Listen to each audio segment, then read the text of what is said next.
todos, vamos dar continuidade ao capítulo 3, onde estamos estudando sobre a energia e as transformações da matéria, termoquímica.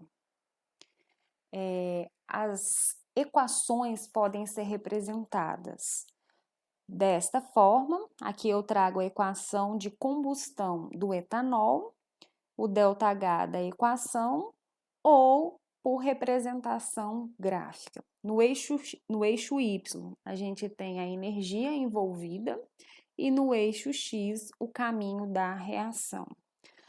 Toda reação de combustão, né, tem que ter o oxigênio, e toda reação de combustão é uma reação exotérmica, onde libera energia.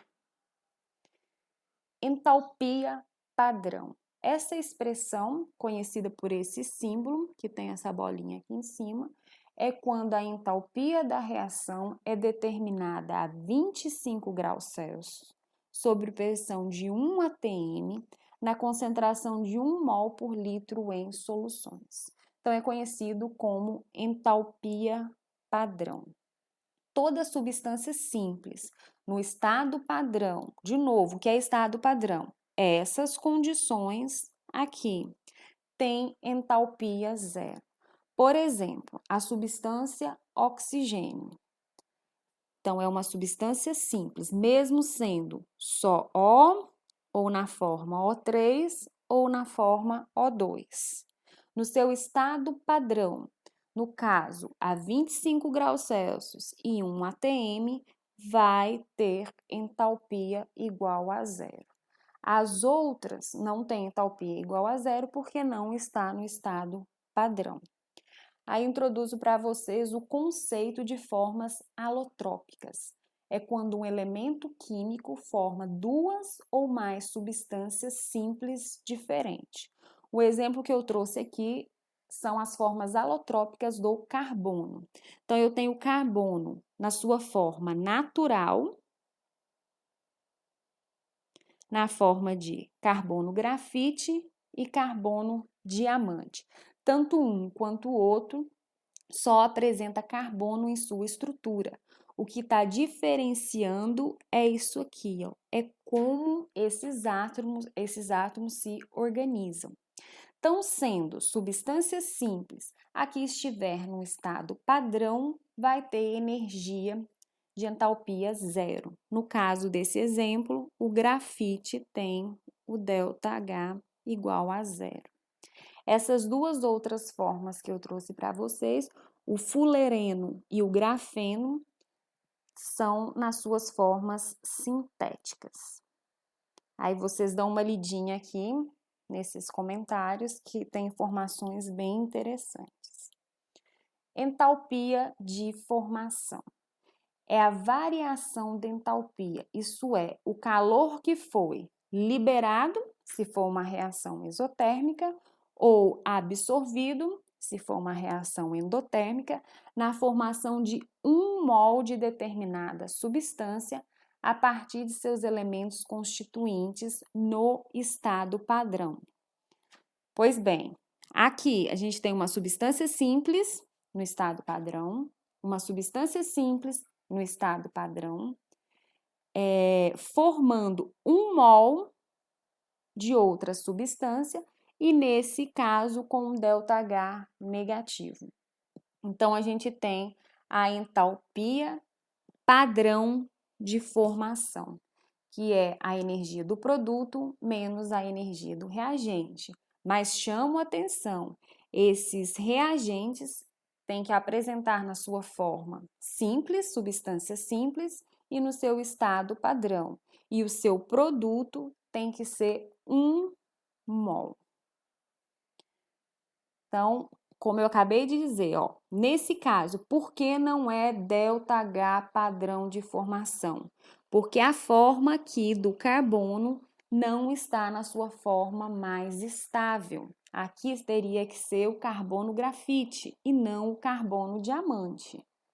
E nesse caso, por que não é ΔH padrão de formação? Porque aqui é formação de 2 mols de amônio. Para ser ΔH padrão de formação, teria que ser 1 mol. Nesse slide, eu trago para vocês a decomposição do CaCO3, que é o principal componente da casca do ovo. Quando não se tem a entalpia de formação tabelada para determinada substância, a gente pode calcular através de uma equação termoquímica, que contém a substância desejada ou outras substâncias cujos valores já são conhecidos tabeladamente por experimentos, né? Por reações feitas em laboratório e foi medidas. Por exemplo, nessa equação de decomposição do CaCO3, então aqui eu tenho um reagente formando esses produtos e eu tenho o ΔH da reação. Nessa tabelinha, eu tenho o ΔH de formação do CaO, tá aqui, e o ΔH de formação do CO2 está aqui. Então, eu consigo calcular o ΔH de formação dessa substância específica. O que é ΔH de reação? É ΔH do produto menos o ΔH do reagente. Qual é o ΔH da reação? É 1000 mais 175,5 kJ por mol, que é igual ΔH do produto. Quem são os produtos? Esses dois são os produtos. Então, vamos pegar os valores aqui da tabela. Menos 634,9 mais menos 393,3. Menos daqui o ΔH do reagente, que é exatamente o que a gente quer calcular. Mais 175,5 é igual. O cálculo aqui do parênteses vai dar menos 1028,2 menos o ΔH do reagente. Vou só inverter de lado aqui para ficar mais fácil a visualização. Então, menos 1028,2 menos ΔH da reação igual a mais 175,5. É isso aqui que eu quero calcular. Então, vamos isolar ele. Menos ΔH do reagente é igual a mais 175,5. E esse aqui vai passar para o lado de lá, mudando o sinal. Se era negativo, vai ficar positivo. Então, vai ficar menos ΔH do reagente é igual. Fazendo essa continha aqui, vai dar 1.203,7. Aí, agora, vamos multiplicar por menos 1, né? Para dar ΔH do reagente é igual a menos 1.203,7 kJ por mol de CaCO3. Então, a gente tendo os valores tabelados de algumas substâncias na equação, o valor da equação, a gente consegue calcular o outro. Tranquilo? Entalpia de combustão. É a variação de entalpia. Se é combustão, sempre vai ser uma reação exotérmica. Então, sempre vai ter calor liberado. Então, é a variação de entalpia verificada na combustão total de 1 mol de uma determinada substância, supondo que elas estejam no seu estado padrão. Se vai formar 1 mol, então entalpia de combustão também é conhecido como calor molar de combustão. Então, aqui tem outra tabelinha, ó, esses valores de tabela vocês não têm que memorizar nada, sempre vai ser disponibilizado para resolução da atividade. Então, esses valores são facilmente medidos em uma bomba calorimétrica. Então, trago aqui alguns exemplos, alguns valores, né, de entalpia de combustão de algumas substâncias, para vocês terem noção de quantidade de calor liberado, de energia liberada. Entalpia das reações químicas. Então, nas reações químicas, sempre tem quebra de ligações e formação de novas ligações. Então, toda vez que acontece a quebra de uma ligação, para que essa quebra aconteça, é necessário absorver energia. Então, toda quebra de ligação são processos endotérmicos para a formação de novas substâncias, formação de novas ligações. Então, essa formação sempre são processos exotérmicos que liberam energia. E esse saldo entre a quebra da ligação e a formação de novas ligações que vai ser a entalpia, o saldo energético da entalpia da reação. Por exemplo, aí entra o conceito de energia de ligação, que é a variação de entalpia verificada na quebra de 1 mol de uma determinada ligação química, supondo que todas as substâncias estejam no estado gasoso e na sua condição padrão. Quando que a gente vai usar esses dados de tabela de energia de ligação? Quando a gente não tem os valores experimentais. As tabelinhas anteriores, elas foram realizadas reações e foram feitas as medidas do ΔH. Quando não é possível ter esses valores experimentais, a gente usa a energia de cada ligação. Então, vamos pegar, por exemplo, esses 3 aqui.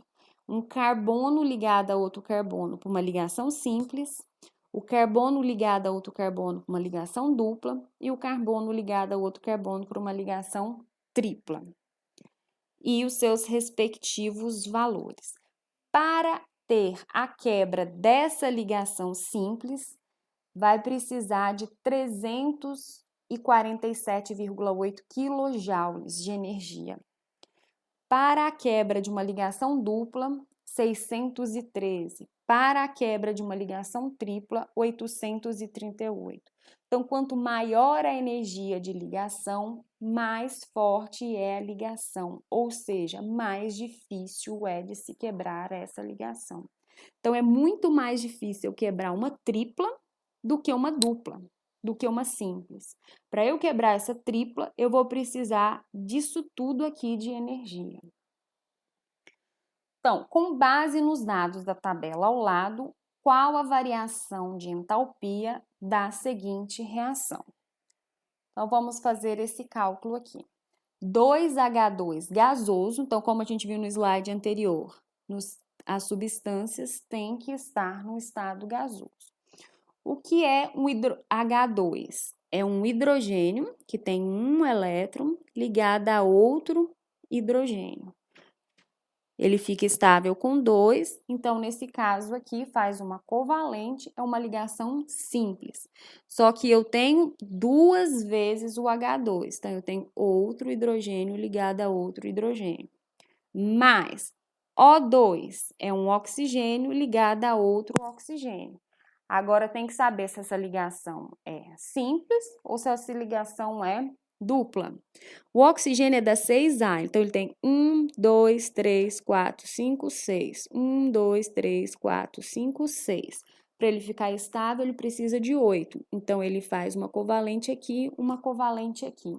Então, é uma dupla entre os átomos, formando 2 moléculas de água. Então, o oxigênio, 1, 2, 3, 4, 5, 6 elétrons, ligada a outros 2 hidrogênios. Cada hidrogênio tem 1, precisa de 2.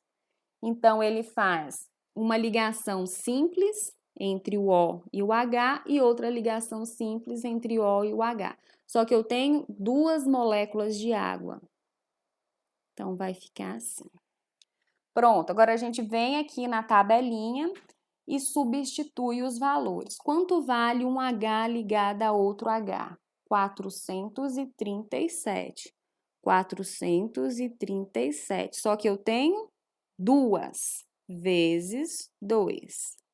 Mais um oxigênio, dupla oxigênio. Tá aqui, 494. Um oxigênio ligado a um hidrogênio, eu tenho 1, 2, 3, 4 vezes OH, 463. Então, vamos fazer esses cálculos. 437 vezes 2 dá 874, mais 494. Aqui vai dar 1.852.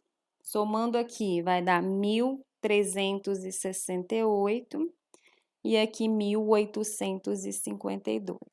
Então, como eu falei no slide anterior, aqui tem que haver a quebra da ligação para a formação de novas substâncias, novas ligações. Quando tem a quebra de ligação, é uma reação que absorve energia, então ela é positiva. Quando tem formação de novas ligações, é uma reação exotérmica, libera energia, então é negativo. O saldo entre esses dois valores vai ser o ΔH da reação. Então, mais 1.368 menos 1.852, o saldo vai ser negativo de 484. Só que foi 484 para a formação de quê? De 2 moléculas de água.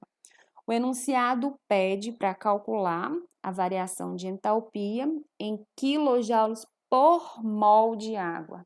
Então, esse valor aqui é para 2 águas. Para apenas uma água, eu vou dividir isso por 2, que vai dar menos 242 quilojoules por mol, que seria, então, a alternativa B. Então, quando a gente não tem valores obtidos experimentalmente, a gente usa os valores das ligações, tá certo? Até o próximo tópico. Um abraço a todos.